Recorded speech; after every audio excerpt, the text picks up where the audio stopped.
Amazon recently reported 2024 results, and there were a few things that Wall Street didn't expect. I spent 20 hours building a financial model, and I have to show you something in the cash flow statement that no other Mag 7 company is doing, and it's shocking. Despite all this, the stock is down over 12%. So is now the time to buy Amazon? Let's dive in and find out. In this video, I will cover Amazon's recent results and what everyone is missing, what I think about Amazon stock and how it will change the future, what Wall Street's smart money says and how it can impact your portfolio, and how you can use this information to build wealth and what you must do if you decide to buy. Are you an investor in Amazon stock? Why or why not? Let me know in the comments below. Amazon reported record results for 2024. Profits are soaring and investors are wondering what's next. I don't know, you tell me. While AWS stole the show with $108 billion in sales, growing at 19%, Amazon made major strides with logistics. The fastest Prime delivery ever, over 65% more same-day sales, record Black Friday and Cyber Monday sales, and Amazon was named the lowest priced US retailer for the 8th consecutive year. Don't take your eye off of subscriptions, which generated $44 billion in sales and grew more than 10%. Amazon Prime, Audible, Kindle Unlimited, and Amazon Fresh are just some of the subscriptions Amazon offers. I'm a happy Prime member, and I think it's well worth it. Are you a Prime member too? Let me know in the comments below. Significant investments in AI-driven retail, AWS machine learning services, and logistics automation hint at Amazon's next phase of growth. Yeah, wow, great technology. Amazon unveiled Nova, its own AI foundation model family, to compete with OpenAI and Anthropic. The AWS Trainium 2 chips launch with 30 to 40% better cost performance than NVIDIA's GPUs. Amazon's revenue hit $638 billion in 2024, an 11% increase. Net income nearly doubled, and the international business profited for the first time. But here's the thing, this is what everybody's missing. The advertising segment surged to over $56 billion annually, challenging Google and Meta. It's growing at 20%, and Amazon is quietly building an advertising juggernaut that nobody saw coming. If you're enjoying this, please smash that like button. When it comes to any stock, I let the numbers tell the story, and that involves looking at the company's financial statements. Would you buy a house without knowing the size, location, dimensions, or condition? I don't think that's a good idea. That is exactly what you're doing when you buy a stock without understanding the three financial statements. If you want to value companies like the world's top financial analysts on Wall Street, check out my school community, Win Like Wall Street. Just scan the QR code on the screen. The balance sheet shows us how the business is funded. If assets grow faster than liabilities, equity increases, and we win. I found a couple of hidden gems in the balance sheet, and I can't wait to show you. Amazon has almost $79 billion of cash, and if we combine the cash in invested securities, it's over $101 billion.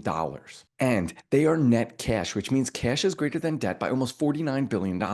Imagine if every dollar of debt you had, you were also sitting on $2 cash. That is Amazon. This gives the company a stockpile of cash to invest in the future, including AI infrastructure and their rapidly growing cloud business. Retained earnings increased 52% to just under $173 billion and is projected to triple by the end of our model. Other than Tesla, Amazon is the only Mag 7 company that does not pay a dividend, which ends up boosting retained earnings. Part of Amazon's secret sauce, going back to Jeff Bezos' days, is to plow as much capital as possible back into the business. All right, here come the gems. While marketable securities doesn't stand out, that is where Amazon's $4.6 billion investment in Rivian is. They own 14% of the company. Amazon has invested heavily in Anthropic, the company behind Claude, which is a competitor to ChatGPT. And that investment is now worth $13.8 billion, and it's captured in other assets. So it pays to read the financials. We're on a little treasure hunt. So what do you think about Amazon's investments in Rivian and Anthropic? Let me know in the comments below. So what's the takeaway? Amazon has tons of cash, the debt is declining and manageable, and it's substantially growing retained earnings. The income statement shows us if the company is generating profits. We want to see revenues grow faster than expenses, which will grow profits. The way we determine how effective a company is at generating profit is via margin. Revenue minus expenses equals income, income over revenues equals margin. If a company has higher revenues and lower expenses, it will have higher margins. If revenues grow faster than expenses, margins will get bigger or expand, plan, which is what we want to see. Last year, Amazon generated a massive $638 billion in revenue, with 42% coming from online and physical stores. Revenue grew 11% in 2024, which is remarkable for a company with over $600 billion in revenues, and it is anticipated to continue growing in the low double digits over the next 5 years. Margins expanded across the board, which is a tremendous positive, showing operating efficiency even with high revenue growth. Gross margin is approaching 50%, and operating and net margin are more than double what they were 5 years ago. This shows the company is efficiently managing costs, which is a great sign for investors. While net income fell in 2022 due to a one-time write-off of Rivian, see the other area, it grew almost 95% in 2024. Amazon is growing revenues faster than expenses, which means more money falls to the bottom and into the pockets of investors. So what's the takeaway? Over the last 5 years, net income has grown more than double the rate of revenues. This is a win-win for investors and shows how efficiently Amazon is operating. The cash flow statement tells us where the cash is generated by the company, and there are 3 buckets: operating, which is the cash the company generates internally; investing, which is the cash demanded for long-term growth; financing, which is the cash the company generates externally. When we add these together, we get the net change in cash. We want to see companies generating cash, making this number positive, not losing cash, which would make this negative. Operating cash flow is positive and growing rapidly. Operating cash flow increased nearly $31 billion, primarily driven by the strong net income that Amazon is generating. As I mentioned earlier, Amazon is the only Mag 7 company other than Tesla to not pay a dividend, but they did return $6 billion to shareholders in 2022, and they have $6.1 billion remaining under the current repurchase program. Jeff Bezos became known for reinvesting back into Amazon to grow the company. We see this in CapEx increasing 5x over the next 5 years, and this is the secret behind how Amazon has become one of the most valuable companies on earth. All right, guys, pay close attention, because I mentioned earlier something about Amazon that is unique amongst the Mag 7. Well, here it is. I'm listening. Sales and maturities of marketable securities was $163 billion over the last 5 years. This is the money Amazon is making from its invested cash. What is truly unique is that they made over $25 billion in acquisitions over the last 5 years, such as MGM Holdings for digital media content and One Medical to provide healthcare options. This means they are using what they generate from invested cash to buy companies. Imagine you had money in the bank and you use the interest to buy companies to build your empire. The best part is you aren't even touching the original cash, just the interest generated, so you're compounding like crazy. So what's the takeaway? Amazon is using the returns generated from its cash to buy great companies, and it has money left over to invest in AI innovation and continued growth in its Amazon Web Services cloud business. So what does all of this mean for the valuation of Amazon stock? Let's cover that next. I'm so hyped. On Wall Street, we build a discounted cash flow model to measure the intrinsic value of companies. Because companies generate cash flow and we projected the 3 financial statements, we could take these future cash flows, discount them back to today to get to a current intrinsic value for the company. We cannot do this type of valuation with crypto, baseball cards, or art because they have no cash flows. If you want to learn how to value companies like we do on Wall Street so that you can build generational wealth, scan the QR code on the screen to join my school community, Win Like Wall Street. Also, you could check out the step-by-step video I did on building a DCF model, which includes an Excel file. The link to that video appears above and in the description. As you can see on the left, we take specific line items that we projected from the 3 financial statements. We use these line items to calculate free cash flow to the firm, or FCFF. To this, we add a terminal value, which is the value from the end of the model out to infinity, because the company does not stop operating when our model ends in 5 years. We discount these cash flows back to today to get to total enterprise value. We strip out the debt, we add the cash, we strip out non-controlling interest, we add associate investments. That gives us an intrinsic equity value of almost $2.5 trillion.